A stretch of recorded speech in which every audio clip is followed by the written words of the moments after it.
Hello and welcome to this next video on using object orientation with Python. Now we're going to talk about public, protected, and private in today's tutorial. Now the first thing we're going to do is I'm going to create a class and we're going to call it employee.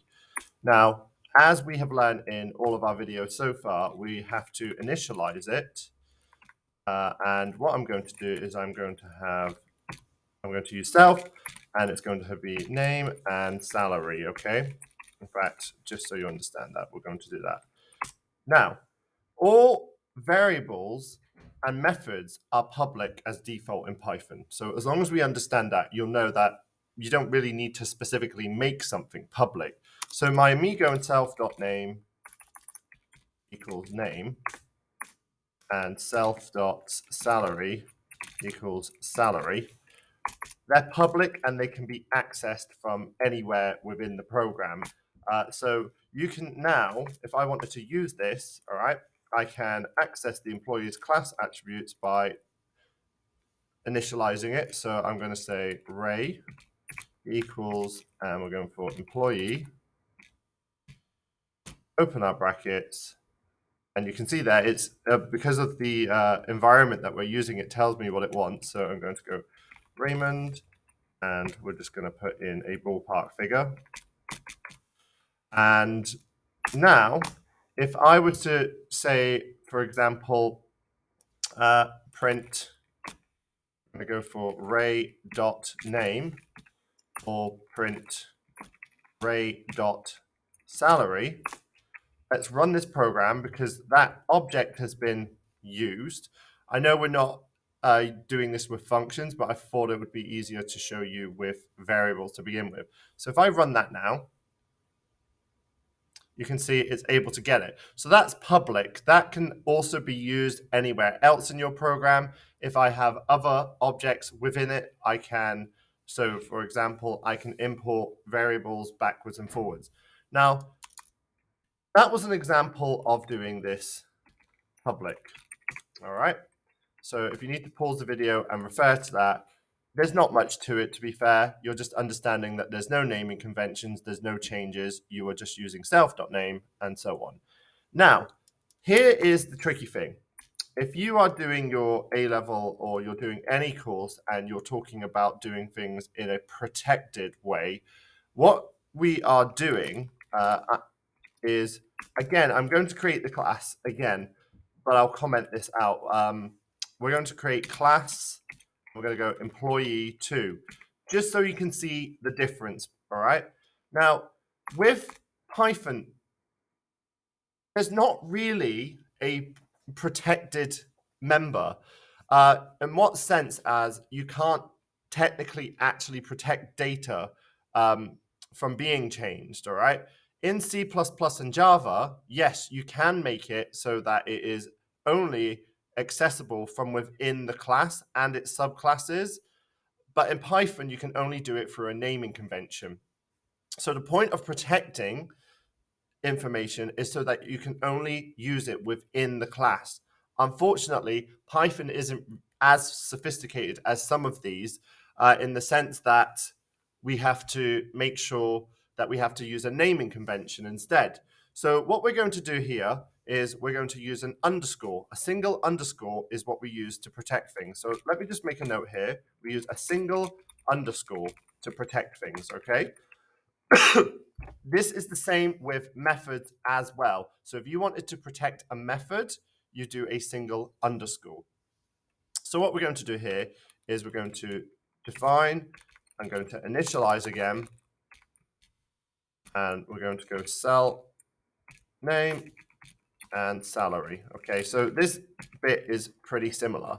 Where it's different, watch, you've got self.underscore name equals name. And that now makes it a protected attribute. Self.underscore salary equals salary. That is now a protected attribute. Now, the thing that you'll notice now, unfortunately, is it doesn't actually change anything, not within Python anyway. With other languages, it will, all right? But you shouldn't be able to access your variables and your attributes from outside the class. Unfortunately, with Python, you can. It's more about understanding the concept of why it's there. Because even now, if I created Raymond equals employee 2, Raymond, so I've created that. Technically here, all right, I shouldn't be able to do this. Print Raymond dot underscore name, print Raymond dot underscore salary. In other programming languages, you wouldn't necessarily be able to do that. So I'm just going to run it here. Obviously, we've got this one up here. I'll comment that out so you can see that this is working. So we've got Raymond, and that is 30,000. All right. So notice I can still access that. All right. But you can change it from outside the class within Python. But unfortunately, the person responsible for creating Python hasn't necessarily done this. So in the outside world, to help other programmers, we do a single underscore to say that we shouldn't be making the change, if that makes sense. So it's more like a way of saying to another coder that this is not meant to be changed outside in any way. It's only meant to be changed within the class or the subclass. Now, the good thing is Python's not totally redundant when it comes to public, private, and protected. So I'm just commenting that out. And we're going to start a new class called employee free. And this time I'm going to discuss the private method, all right, and how that looks. So we're going to look at private methods and how we can implement them and how they should work. And then I will give you a summary of how all of this works, okay? So I'm just going to put up here, we've got our class employee free. Now we're going to initialize it again. We're getting sick of seeing the same class here. It's just so you can see the difference, self, name, and salary. All right, let's change it up a little bit. We're going to go self, name, age, and date of birth. There we go.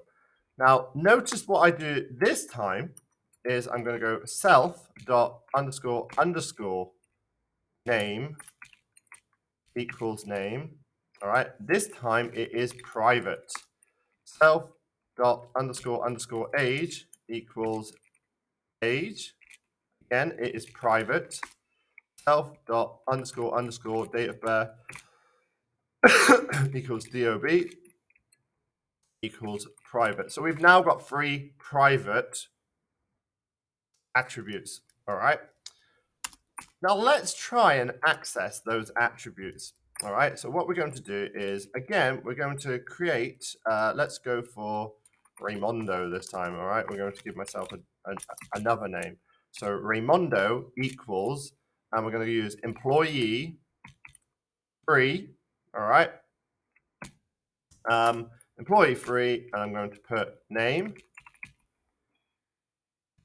36 2408 86. In fact, I'm going to make that a string just for the purpose of this. So I've passed in my attributes. Now let's see what happens.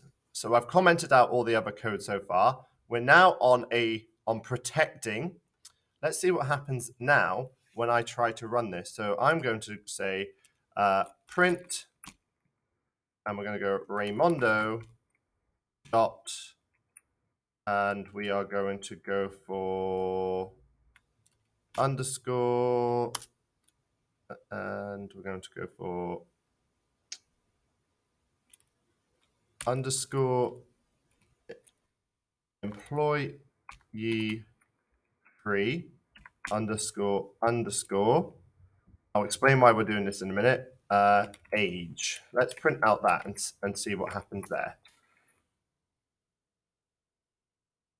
Now, the reason why I've done this, let me just explain, is I've accessed this only from within the class, all right? So what I've done here is I've accessed it only within the class. What happens, watch what happens when I do a slightly different version of it. So we've gone print, all right, Raimondo dot underscore underscore, let's go for age, all right. Watch what happens. I get an attribute error that says there's no attribute age. And the reason for that is because you have to use the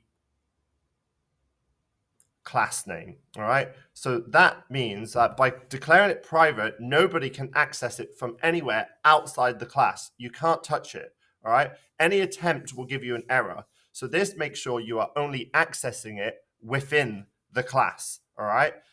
This is called name mangling, all right? And Python performs name mangling on private objects. And the point of it is by putting the double underscore in, all right, it allows you to access it from outside the class if you need it. But ultimately, the only way we can access it from outside the class is by doing name mangling.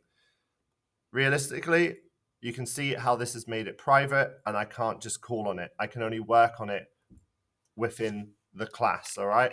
I can't just, if I wanted to, create a new variable like age equals Raymond dot underscore age. That would give me an error. There's no attribute to call. So, all right, in summary, by default, and I'm just going to make some notes here so you can do a quick rundown. Please rewatch this video if you need to. By default, all of our members in Python are public. There's no changes, no changes made, all right? Public members, all right? So public members, all right, are any variable, all right? And they don't contain any underscores. Private members, so to spot these, because you will be asked about this in your exam, private members mean that you can only use them inside the class. Remember that if you try and use it outside the class, you will get an error. You can always use a private member variable inside the class, all right? So you can always use your private within the class, all right? The other thing about private members, all right, we're going to go about private again. Private members use a double underscore to make them private, all right? That's just a quick summary. Please remember that you can also do that with methods. So you can make it so that methods can only be accessed by naming those as well. Thanks for watching that.